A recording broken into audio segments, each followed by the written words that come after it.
O'zbekiston Respublikasi C-390 Millennium mijozi sifatida e'lon qilindi.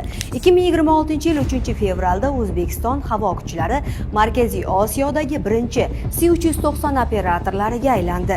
Ushbu samolyot 21-asrda qurilgan va loyihalashtirilgan eng zamonaviy harbiy transport samolyoti bo'lib, boshqa o'rta o'lchamli harbiy transport samolyotlariga qaraganda ko'proq, ya'ni 26 tonna yuk ko'tarishi hamda uzoqroqqa uchishi mumkin.